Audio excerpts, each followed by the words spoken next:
안녕하십니까. 지금부터 제58차 원내대표회의를 시작하고자 합니다. 김동철 원내대표께서 개회 선언을 해주시겠습니다. 네, 국민의당 제58차 원내대책회의를 시작하겠습니다. 김동철 원내대표의 모두 발언이 있겠습니다.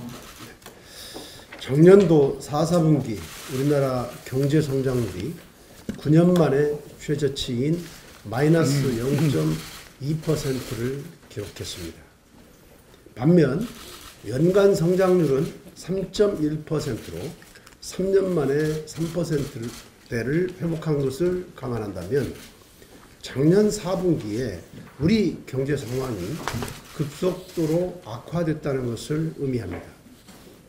이를 뒷받침할 만한 상황은 이미 여러 곳에서 나타났습니다.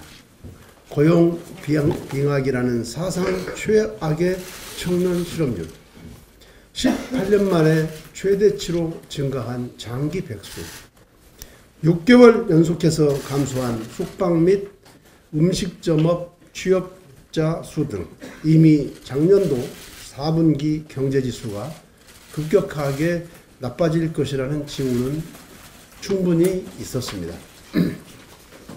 이는 문재인 정부가 들어서고 각종 메가톤급 선심성 정책을 쏟아낸 후 나타난 현상입니다. 이런 가운데 지난 25일 청년 고용 점검 회의에서 문재인 대통령은 일자리는 민간이 만든다는 고정관념이 정부에 남은 것으로 보인다며 장관들을 질책했다고 합니다. 그렇지만 아무리 대통령이 아니라고 해도 양질의 일자리는 민간에서 만들어집니다. 이것은 고정관념이 아니라 경제 원리이고 상식입니다. 경제와 일자리 창출에 대한 대통령의 인식이 참으로 우려스럽습니다. 더구나 청와대에 취업 상황판을 걸고 대통령이 청년 일자리를 직접 챙기겠다고 할 때는 언제이고 이제 와서 질책은 엉뚱하게 장관들에게 하고 있는 것입니까? 민간에서 일자리 문제가 풀리지 않는 것은 얽히고 설켜 있는 각종 규제로 인해 기업 활동이 위축됐고 스타트업이 활성화되지 못하고 있기 때문입니다.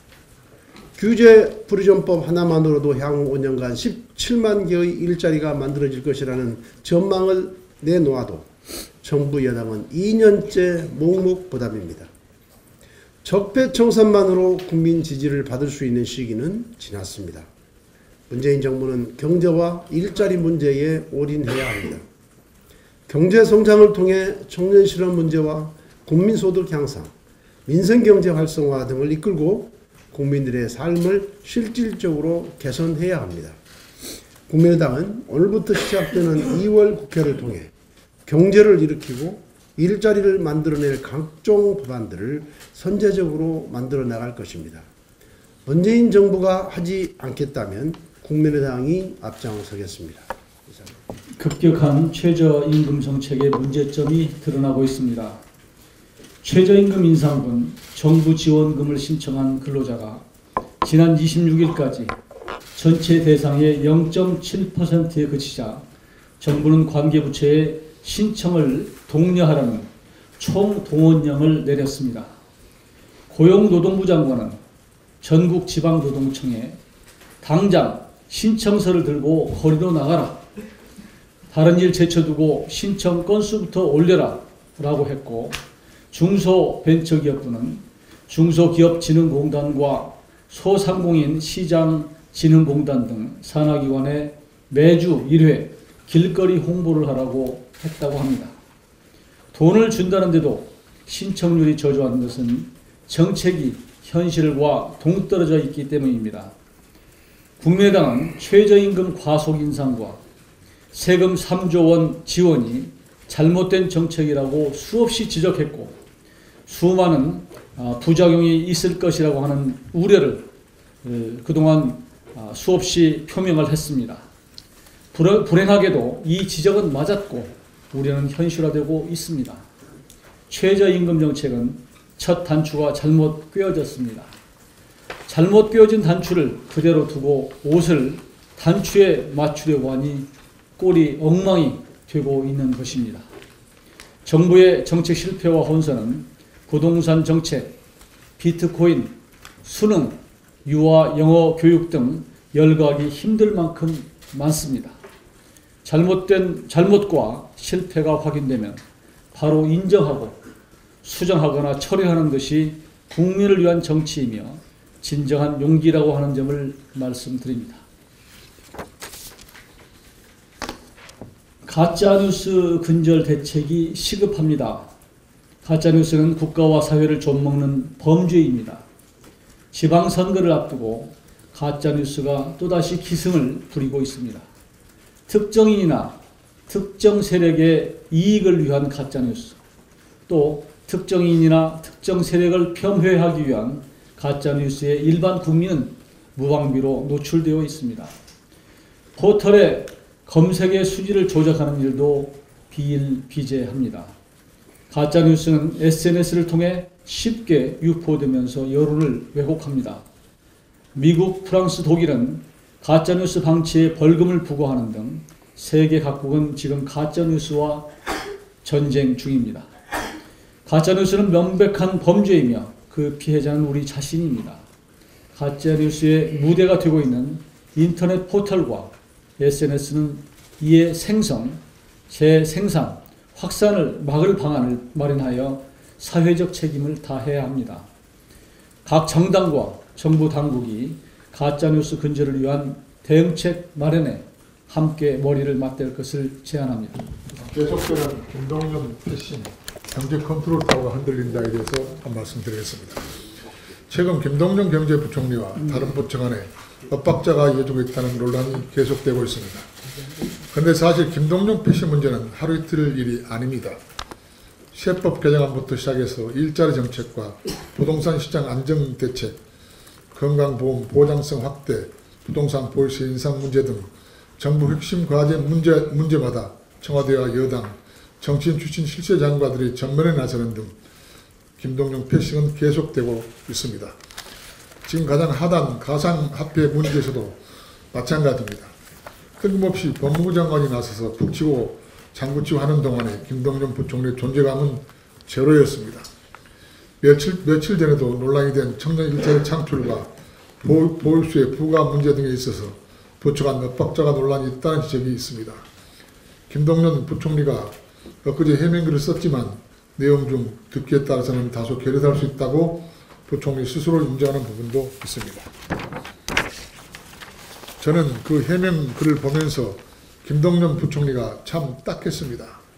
부총리 스스로 이 사단을 자처한 부분도 있지만 비전문가인 청와대, 정치인, 실세 또는 실세 장관들의 휘둘림이 얼마나 노심초사할까 싶은 생각도 들었기 때문입니다. 탕평인사로 김동연 부총리를 경제부장으로 앉혔으면 패싱을 하지 말고 제대로 된 논의를 함께 해야 하고 또 경제정책은 김동연 부총리 입에서 나와야 합니다.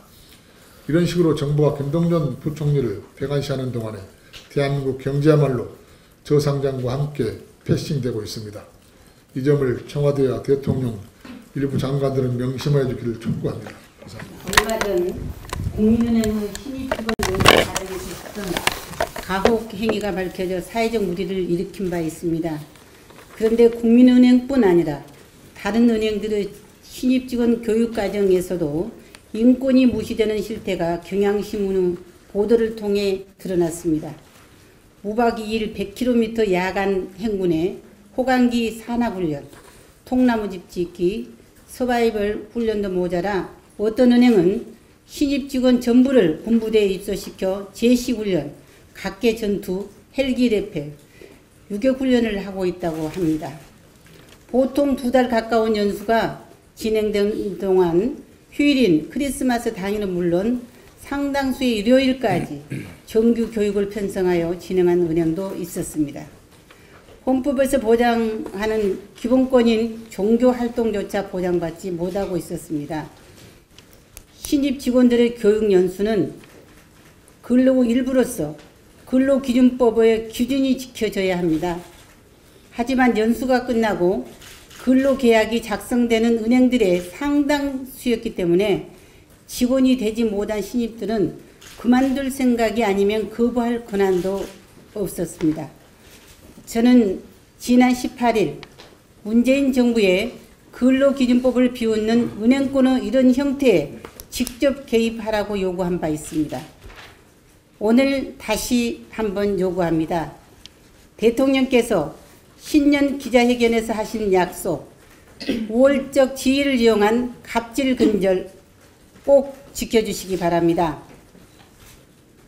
한 가지 더 말씀드리겠습니다. 저는 신입 직원들의 교육, 훈련 과정에서 가학 및 갑질 행위를 금지하는 가칭 국민은행 가학연수방지법을 준비하고 있습니다. 동료 의원 여러분들의 적극적인 동참과 언론인 여러분들의 많은 관심을 부탁드립니다. 반성과 개선이 없는 일방 통행시 교육부 업무보고에 대해서 말씀드리겠습니다. 교육부는 어제 2018년 새해 정부 업무보고를 했습니다. 이 자리에서 파급력이 크고 견해차가 뚜렷한 정책은 국민 의견을 충분히 수렴하겠다는 국민참여 정책 속려제 추진, 취약계층 지원 확대를 통한 희망사다리 보관, 4차 산업혁명 시대에 걸맞은 인재 양성을 위한 대학 지원 강화 방침 등을 밝혔습니다. 교육부가 뒤늦게나마 국민 의견을 충분히 수렴하겠다고 밝힌 것에 대해서는 일단 환영하는 바입니다. 하지만 어제 발표 내용을 보면 지난 대선 당시부터 논란을 초래했던 정책들에 대해 수정이나 보완 없이 강행 추진 방침을 밝히고 있어서 우려하지 않을 수 없습니다. 수능 절대평가 확대, 준비 없는 고교 학점제 시행, 실효성 없는 학교폭력 방지 대책, 강남 집값 상승을 부른 자사고 외고 동시선발, 깜깜이 전형, 금수저 전형으로 불리는 학생부 종합전형 확대 등 교육 현장에서 논란과 혼선을 초래했던 문제들을 그대로 추진하겠다고 밝힌 것입니다. 어제 업무보고에서 이낙연 총리는 학생과 학부모, 교육 현장 관계자들께 민감한 영향을 주거나 찬반이 첨예하게 대립하는 정책은 조금 천천히 가도 좋으니 더 신중히 접근하자며 특히 정책에 영향을 받는 일반 국민의 의견도 반드시 듣고 수렴한 뒤에 정책으로 다듬는 절차를 확립하라고 지시했습니다. 국민의당에서 지속적으로 주장해왔던 교육 현장의 목소리를 들으라는 이야기와 다를 바 없습니다. 김상곤 교육부 장관이 귀담아 들어야 할 이야기입니다. 현장과 소통 없는 일방적 교육정책 추진으로는 얻는 것보다 잃을 것이 더 많습니다. 특히 이번 업무보고에서 가장 중요한 공교육 강화를 위한 방안은 없습니다. 교육개혁의 본질을 외면한 보여주기식 정책 추진으로는 교육 현장을 만족시킬 수 없습니다. 지금의 정책 방향은 공교육 가운데 평등을 구현한다며 수월성 교육을 축소함으로써 결과적으로 수요자들을 사교육으로 내몰고 있습니다. 무엇보다 정책을 수시로 뒤집는 것 자체가 사교육을 돕는 정책 운용이라는 사실조차 인지하지 못하고 있는 모양새입니다. 교육부는 이제라도 공교육 정상화를 위한 구체적 방안 마련에 더욱 힘써야 할 것입니다. 아울러 김상곤 교육부 장관은 국정과제 내용을 나열하기보다 이제까지 사회부총리로서 하지 못한 정부 부처 간 이견을 조율하는 역할과 혼란에 빠진 교육 현장의 의견 수렴부터 우선할 것을 촉구합니다. 26일 경남 밀양 세종병원에서 난 화재로 39명이 숨지고 151명이 다쳤습니다. 이 대형 참사에 더불어민주당과 자유한국당은 책임 공방을 벌이며 국민들의 눈살을 찌푸리게 하고 있습니다. 여기에 더해 29일 문재인 대통령은 이 책임에서 자유로운 사람은 아무도 없을 것이다. 정부, 지자체, 국회, 정치권 모두 공동 책임을 통감하면서 지금부터라도 안전한 대한민국을 만드는 데 마음을 모아줄 것을 요청한다고 책임 논쟁에 가세하고 있습니다. 화재 등 재난 발생 시 인명안전에 직접적으로 영향을 미치는 소화시설, 피난시설의 기준을 인명안전기준이라고 합니다. 인명안전기준은 대통령령인 화재시설, 소방시설 설치 유지 및 안전관리에 관한 법률 시행령 별표 5와 건축법 시행령 시행규칙에서 규정하고 있습니다. 그런데 우리나라의 인명안전기준은 밀양 세종병원이 바닥 면적 기준으로 스프링클러의 설치 의무가 없는 것처럼 비용을 고려해 건축물의 용도와 층수, 바닥 면적을 기준으로 하여 인명안전 기준으로서의 역할을 전혀 하지 못하고 있습니다. 미국과 일본의 경우 인명안전 기준으로 건축물의 용도와 면적 이외에 이용자의 특성, 적절한 용량으로 장애 없이 쉽게 접근하고 피난할 수 있는 충분한 수의 피난시설, 피난시설의 사용기간 동안 화재와 연기로부터 피난시설의 보호, 하나의 피난시설이 막힌 경우에 대비한 통로 및 또 다른 피난시설, 피난 시까지 소요되는 시간 등을 기준으로 실제적이고 기능적으로 인명안전을 위한 기준을 적용 제시하고 있습니다. 문재인 대통령은 책임 논쟁에 가세하지 말고 국민의 생명과 안전을 지킬 수 있도록 인명안전 기준을 정한 대통령령을 살피고 정비하시길 바랍니다. 이상입니다. 공개 회의를 마치고 비공개로 회의를 진행하도록 하겠습니다.